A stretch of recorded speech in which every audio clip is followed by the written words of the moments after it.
The Professional Quotient Podcast exists to really help people navigate the professional landscape and really put their best foot forward.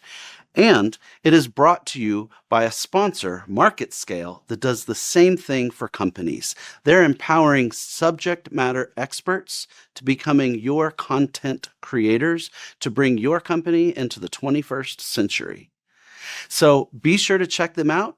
And now we're going to have an awesome conversation with a very special guest. Welcome to Professional Quotient, or PQ. I'm your host, Jason Winningham. Today we have a very special guest, Corina Solis. Now, Corina is somebody that I met many years ago when I was in school. And when I met her, I had no idea that all these years later, I would still consider her one of my closest friends. And that's because she always approaches conversations with me with complete candor and honesty, and I've always appreciated that. If there's one thing, you'll never, ever guess where you stand with Corina. Corina, would you like to introduce yourself to us a little bit? Hey, Jason. Thanks for having me. My name is Corina Solis, and I am born and raised from San Antonio, Texas. I work in the field of conservation for Mitchell Lake Audubon Center, which is part of National Audubon.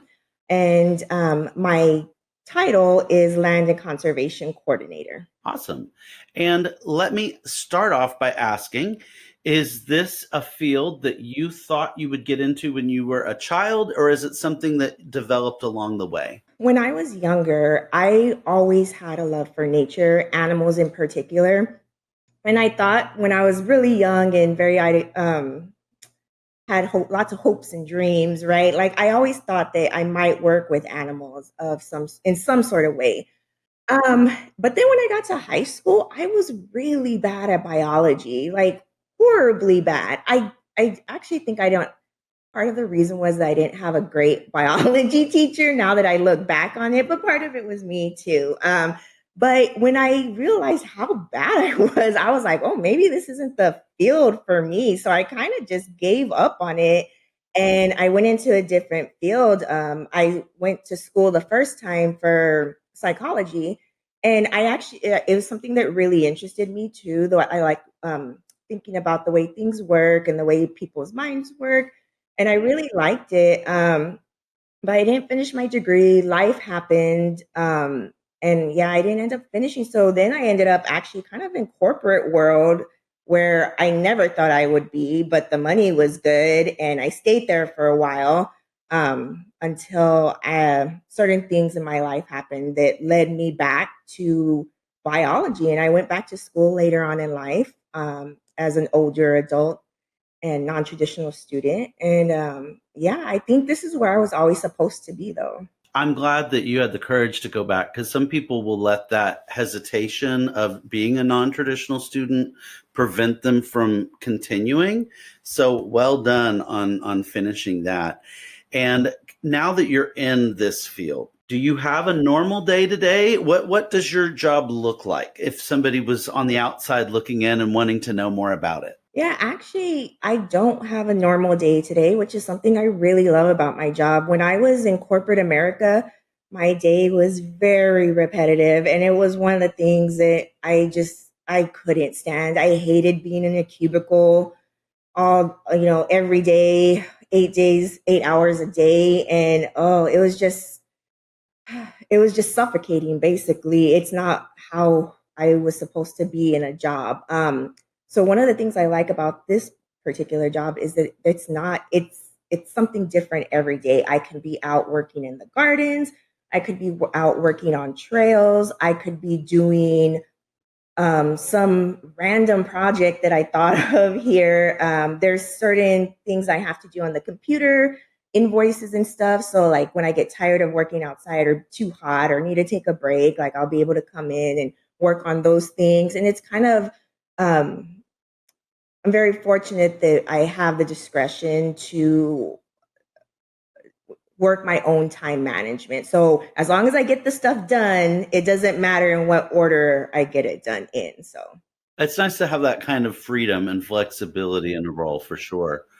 And can I ask you, did anyone influence you to get involved in this field? I don't know that I would say influence, but everybody has people that help them along the way in many different ways. And I could, you know, give name after name of people who helped me throughout my journey. But I will say the one thing that absolutely changed everything for me was my sexist, non-supporting male boss who gave my promotion to a colleague who didn't deserve it, a male colleague who didn't deserve Okay. it. Ooh, okay. Yeah. And out of everything that's happened in my life, that was the moment where I was like, screw this. Like, Hmm. I had been in corporate America for like 15 years already. The environment was really bad.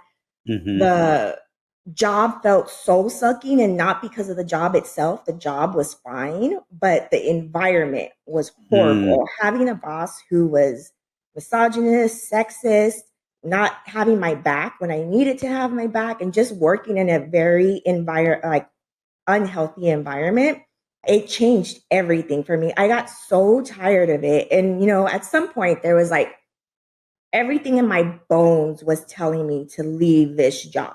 And I didn't listen because I was scared. I didn't have a backup plan. Like, what was I going to do?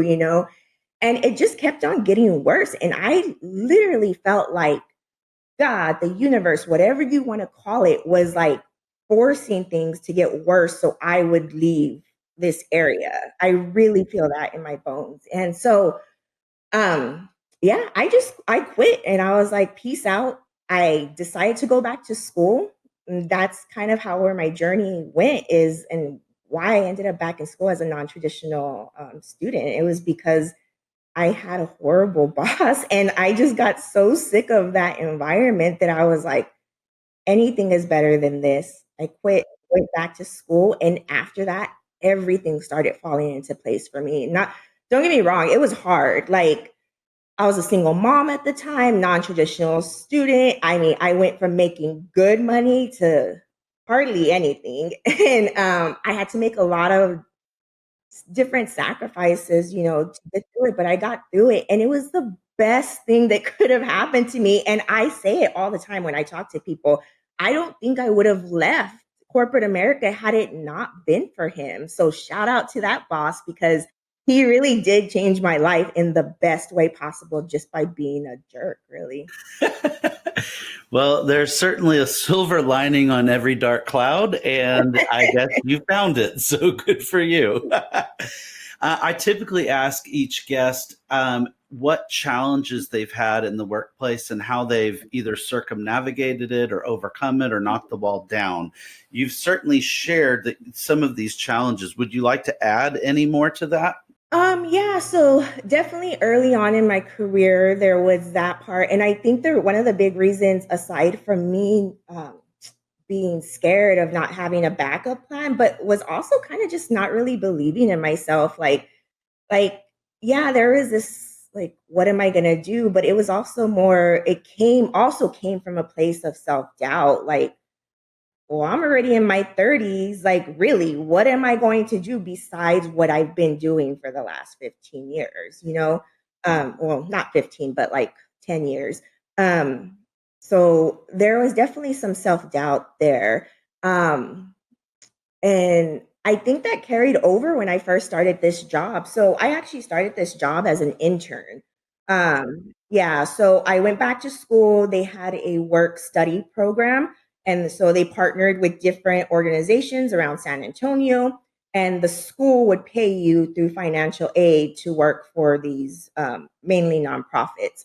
And the only one that was really outside and kind of in the field that I wanted to do was this job, and it was really low paying as an intern, and this was 6 years ago now. And so I started here, and I think looking back at it, one of the biggest mistakes that I made was not, and kind of like to pull in what your some of your goals here with your particular podcast. I've listened to all the episodes, so I know like some of the goals there, but like pulling that in is like I didn't leverage the skills that I came in with. I I thought that because I was brand new in this field and I didn't know anything, that I was just going to stay quiet and I was going to just kind of do what I was told and not really take, um, I don't want to say initiative because I definitely took plenty of initiative, but like I didn't take control. I don't think I sold myself well enough because, all those years in corporate America, like I did management, I did training, like I was really good at everything that I did. And those are skills in itself. And it just didn't click to me to showcase those skills in a different field, like because I could easily showcase those skills in a different way, but I was just so nervous about entering a new field as an intern that it just didn't really cross my mind. And I think had I done that earlier on, I probably would have moved ahead a little bit more quickly had I done that. What kind of opened your eyes to being able to kind of take ownership or take not initiative? I don't want to use that word either. But what kind of shaped your opinion of yourself in that field to finally say, okay, I can share my knowledge and share my skills? I think once I got comfortable in my knowledge, basically, because like I said, it was a new skill it was a new field that I was entering. But I'm somebody who I don't like sounding like I don't know what I'm talking about. And I feel like I'm a pretty genuine person. And so when I'm giving information, I want the information to be truthful. And so I think not knowing, like just being in a new field and not knowing everything, it it made me a little bit more shyer. I didn't want to seem disingenuous. I definitely didn't want to come across as not knowing what I'm talking about because in my head, I was like, somebody's going to ask me the question and I'm not going to know the answer. And then I'm going to look dumb. And so it was like all this like insight, like in my head dialogue of what could happen. So what I really did is I did a lot of independent learning. I went to classes on different topics about butterflies, plants, bugs, anywhere that had a free class or even classes that weren't so expensive. I'd ask my boss if they would pay for those classes for me to attend symposiums, conferences. Like I try to insert myself everywhere that I could just to um, have that knowledge and gain that knowledge. And also, I had a couple of great people along the way that I met through the job. Um, Volunteers here who had been volunteering here for a really long time, and they themselves came from a biology background or environmental background. And these a few people were older than me, and they came with a wealth of knowledge. So like I would just to them, learn from them, and they were just so generous with their knowledge.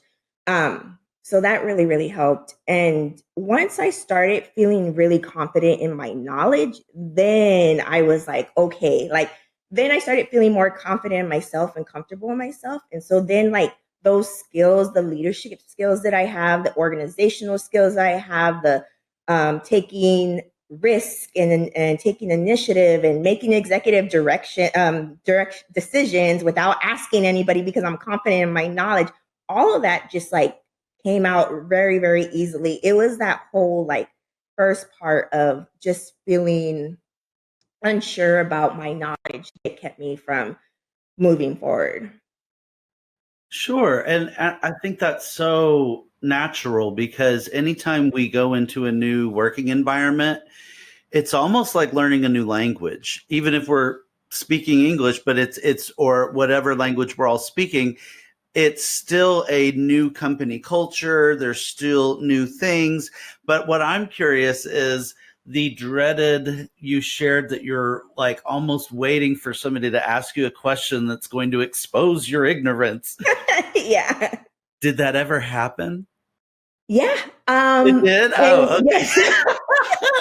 I was Actually, trying to tee you up for a question where you're like, no, but okay. you know what though? It was okay when it happened, honestly. And me and my coworker were very similar. and we over prepare for our presentations because we're dreading like that one question that we're not going to ask. But like we both joke around about it now because, in all honesty, when it happens, because it still happens now after my wealth of knowledge, you just like when you give presentations, you have all sorts of people there and people think differently and people come up with different questions. And, you know, they're not going to be the same things that you're thinking of. So like, and I think it, I think it opens up room for good conversation as well as more learning. So the times that it has happened, I'll most of the time I'll just be like, "Oh, that's a good question. I don't know the answer, but when we send you the follow-up email, I'll make sure to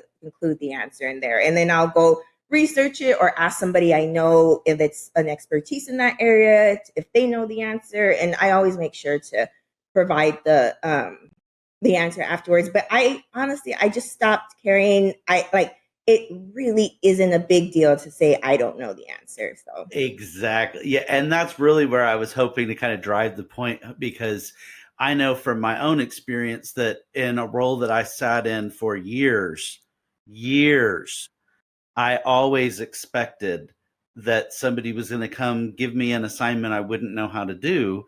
And that really didn't happen. I mean, maybe there were things I had to learn along the way, but nothing that like was earth shattering. Oh my goodness, we're going to fire you because you don't know enough or anything like that. But the fear in our heads is sometimes louder than reality. And for so I sure. really just wanted to drive home that point because, yeah, like you didn't, you're still there. Yeah. So obviously, but I like that approach too, because the acknowledging that you don't have an answer is a power move, I think, because when you can say, that's a great question.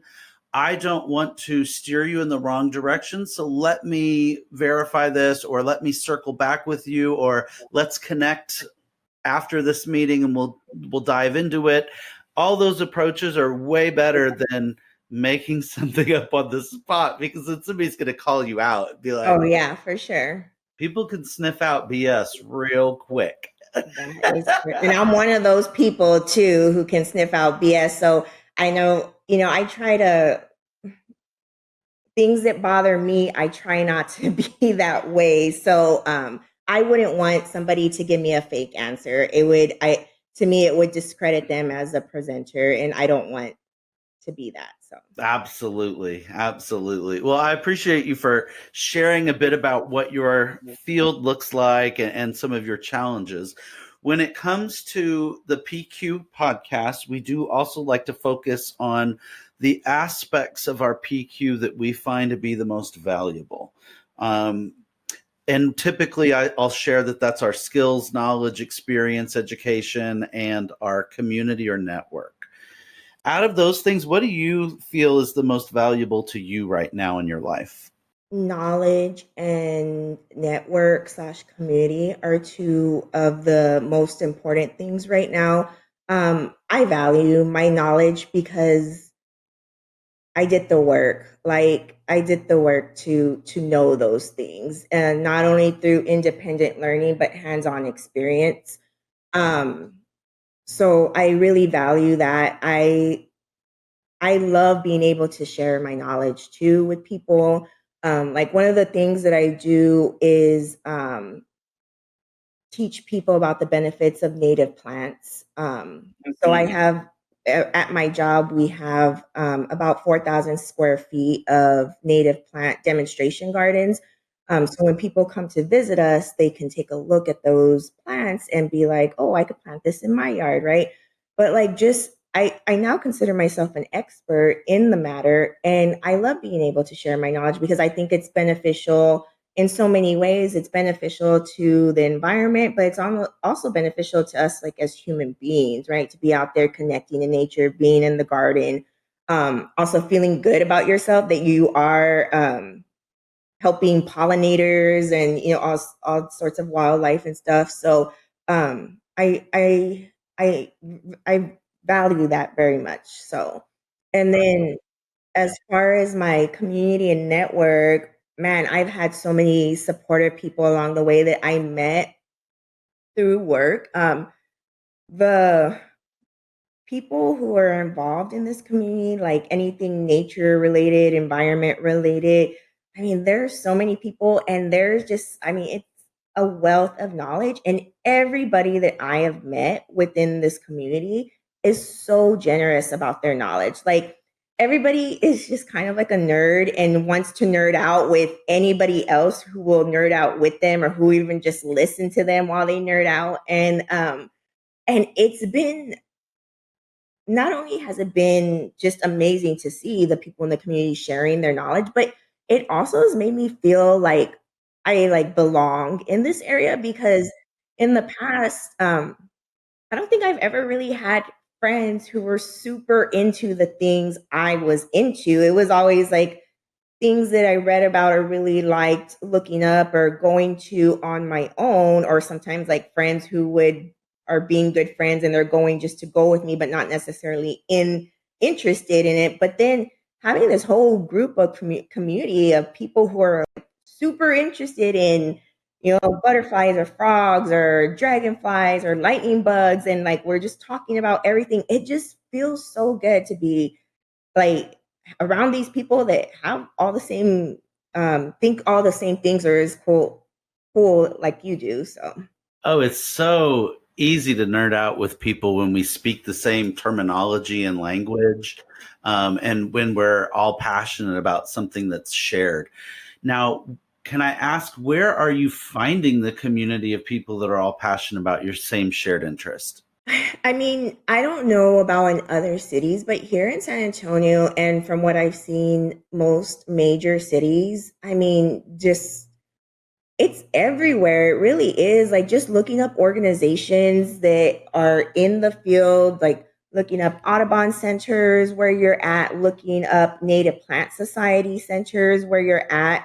Um, Anything having to do with plants, gardens, even like on Meetup, like meetup.com or whatever, you'll if you search, I don't know, nature or something, or bugs or something, like you'll find people who are into that stuff. But also too, online, there is so many organizations out there that give free presentation. It's free Nice. information Mm-hmm. and about all of this stuff. And it's really amazing because um it's really cool that information, we have access to that type of information without Mm-hmm. having to go to school for that, or go to special classes or anything like that. So being able, I think, to just really go out and seek the information for yourself, I mean, Mm-hmm. you'll be surprised at what you find most places. Mm-hmm. It. I also want to highlight that one of your really strong aspects of PQ is that you are a self-starter towards that connection and a self-starter towards education. Being able to seek out that information online, for example, like just doing that. Not everybody knows to do that, or just begins that. So that's another thing we're celebrating and keeping in mind. Like, good job. And I love that call out that people can find meetups or groups that are local to them by searching and really getting involved, because you could kind of read stuff online a lot, but those moments when you're actually connecting with other people and making those are going to be exponentially more impactful. And then I'm curious, have you met anyone at either a conference or an education thing, or even at the Audubon Center where you work, that you have just been super excited to keep talking to and keep that going because of the fact that you're nerding out on special interests? Oh, there's too many people to even to even acknowledge. We have one of my mentors. Her name's Patty Pastor, and she is like a native plant expert. She's written books about native plants here in Texas, and I got introduced to her by my boss at the time when I first started here, because she would volunteer here, and she's taught me at least half of what I know about native plants. And I mean, I'll just listen to her. I don't even like, I can just listen over and over again, you know. But I mean, there's so many people like that though, that I just are everybody that not everybody, but so many people that come through here that I meet through my work are so excited about nature in general. So we all the staff here, like, we always love when people start talking to us about the birds they saw or the bugs they saw, and then we get in this long conversation about it, you know. So yeah, it happens on a very regular basis. Awesome. That's very cool. And it sounds like you're in a very cool environment for keeping those conversations going and active in your life. Because if you were working in a corporate environment, I doubt somebody's going to come up to you and say, "Hey, I saw this cool bug earlier. Let's geek out on it." Yeah, no, that never happened to me once when I was in corporate America. So. Now, you did share a little bit about, and I highlighted that you're a self-starter for learning. Are there other activities you do to kind of raise your PQ and keep Corina as sharp as Corina can be? I mean, I have other interests too, aside from nature stuff, but you know, I think self-awareness is super important, and I think people reach that through different mediums. Mm-hmm. So I don't think the journey is the same for anybody. I think it can take a lifetime to figure out those type of things. It's a continuous journey. I've tried different things along the way, fell off of certain things, sometimes just because of life, sometimes because it wasn't working out for me. Um, but like for a while, I was a practicing Buddhist. Like I did that for like probably like 5 years, you know, and that actually really changed my life a lot. Just the way I thought about things, the my perspective about things. Currently, I just recently I joined in back to a yoga studio. When I was in my late 20s, I did yoga on a very, very regular basis. Um, and I did it mainly for the exercise. Well, this time when I joined it, I did it because I felt like now that I'm 41 years old, and man, like I know that's not super old, but damn, like I I feel like I have less mobility, less flexibility, and that out of everything makes me feel old. Like my gray hairs, the I don't know, cellulite, whatever, like none of that makes me feel as old as not being able to like get up from the ground without grunting, right? Um, so I joined the yoga studio for flexibility and mobility, and I've been doing that for a couple of months now, and I'm actually starting to see the changes in my body, and it's very helpful for me because it makes me feel better. But also just taking that time, I go about 2 to 3 times a week.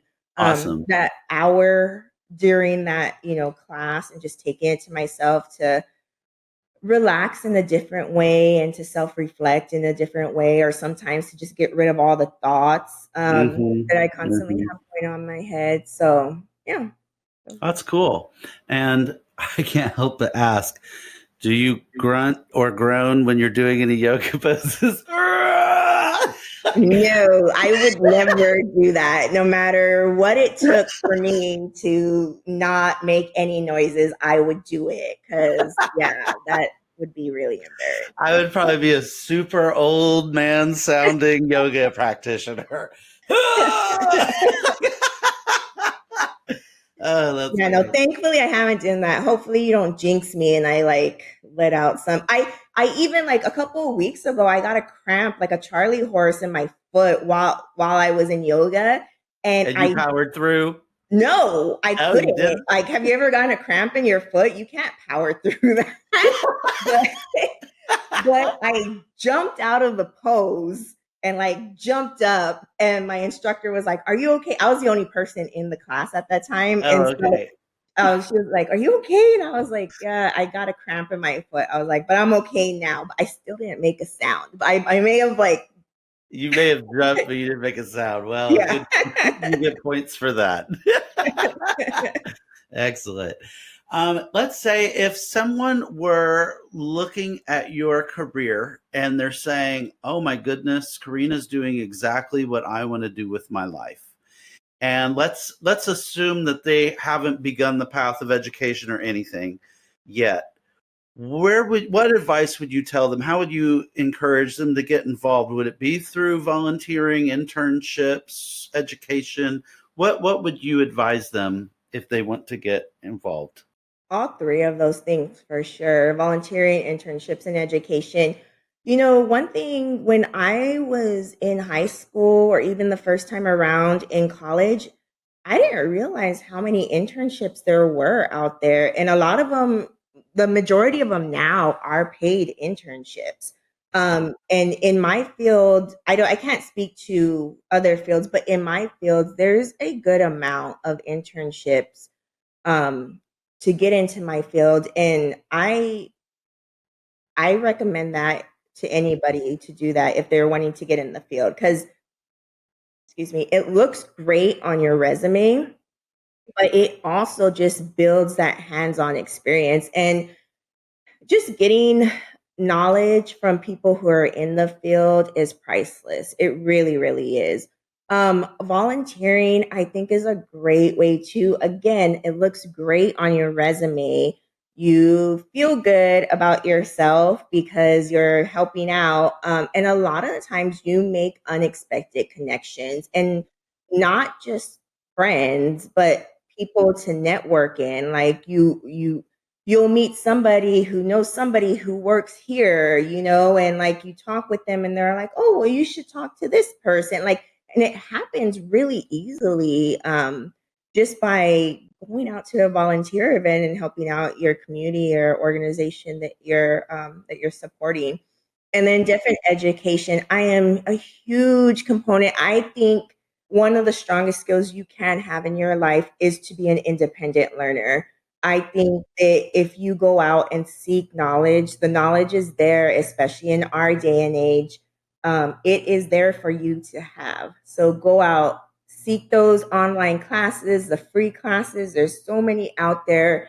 Like my organization, we have a couple of classes a month and almost all our classes are free. And there's other organizations that do that, and look for them and go to those classes, learn as much as you can, pick up books that are in the area, read articles. I mean, it's just you definitely raise your PQ for sure when you're an independent learner and you're actively seeking out knowledge. Mm-hmm.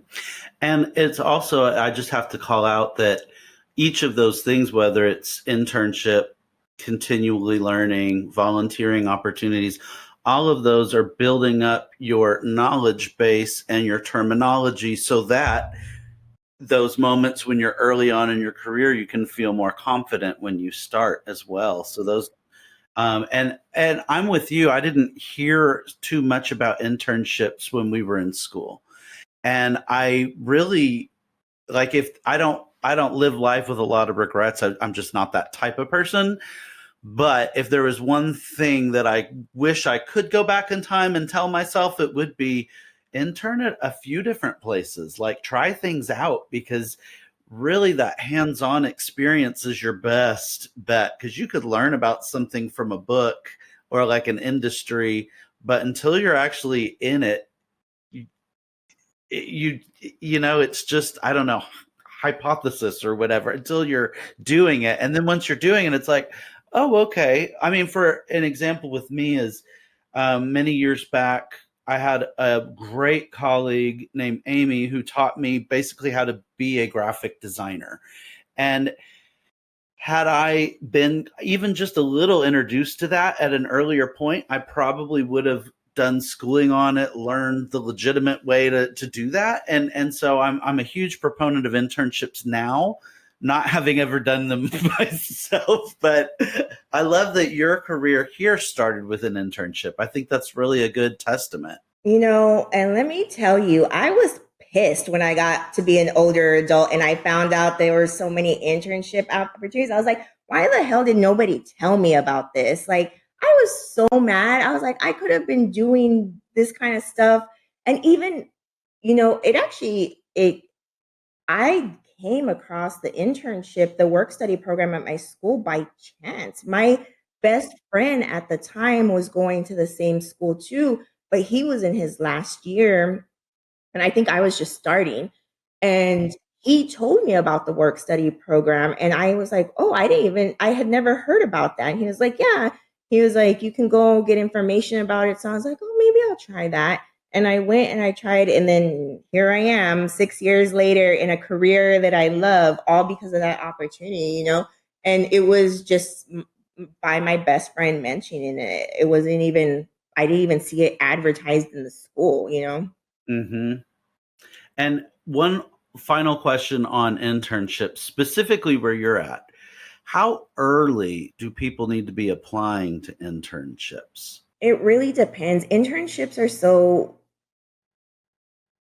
individualized per Mm-hmm. the organization. So Sure. like Texas Parks and Wildlife, right? Like they are Mm-hmm. somebody who has internships a lot, but they open up their internships at certain times of the year. So honestly, I would think of internships in the way that people generally think about scholarships. Like Okay. going out there and looking what's available and looking at what their requirements are, Okay. their guidelines. Awesome. Thank you for that.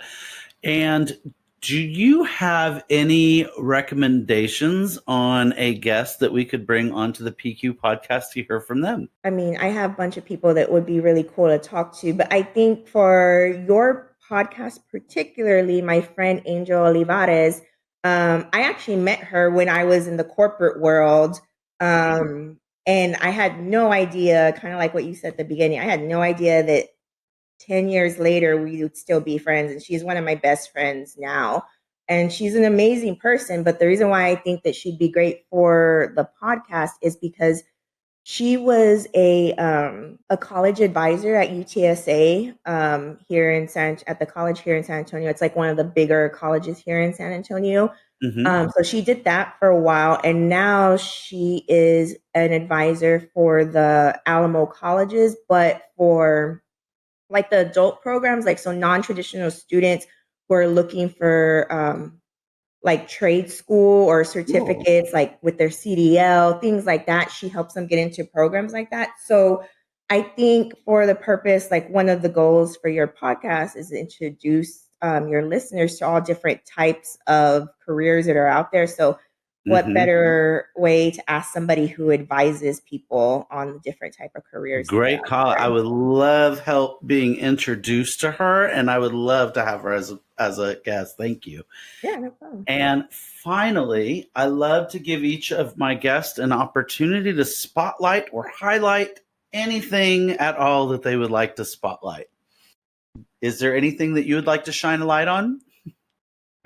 So I would say if if you're here in San Antonio, looking up Mitchell Lake Audubon Center in general, we have so many free programs throughout the year, and they're really great programs. Like we have a moth night coming up at the end of the month where our educator she's going to have guests make bait for the moths, like food bait for the moths, and they're going to hang up white cloths to attract them with UV lights. And then she's going to take them on a walk, like a nighttime nature walk. And then when she comes back, then they're going to look at the cloths to see what moths they attracted, right? So just different things like that. And we have programs that are family friendly, programs that are adult only. I mean, we have so many different things, and it's all free. And like, I mean, again, like I talked to you about utilizing free information, and this is a place to do it at here in San Antonio. If you're not in San Antonio, just looking up Audubon, National Audubon in general, we're doing great work. Basically, there are so many birds that the bird population is continuing to decrease. One of the things that I study is grassland birds, and their population has fell by 50% since 1970. Um, yeah, so Audubon in general has all sorts of different programs um, going on throughout the United States and even outside the United States, where we're actually trying to protect habitat protect birds, the places they live, the resources they need. And there's a lot of just cool information about that. We even have like a national plant database where you can type in where you're from and it'll give you the native plants to your area, because native plants are great for birds because they've developed they develop both side by side. So birds, other pollinators prefer native to non-native. So we have resources like that. So yeah. Awesome. So be sure to check out Audubon Centers, or specifically the one in San Antonio. I want to just say a huge thank you to you for your time today, Corina, and coming and telling us a bit about what you do and about yourself and about your PQ. Thank you. And to our listeners, I'd just like to say that if you've enjoyed this conversation, please like, share, subscribe, and leave a positive review. That always helps. And also remember that unlike our IQ or our EQ, we can easily raise our PQ every single day. Just keep learning, building, and connecting. Until next time.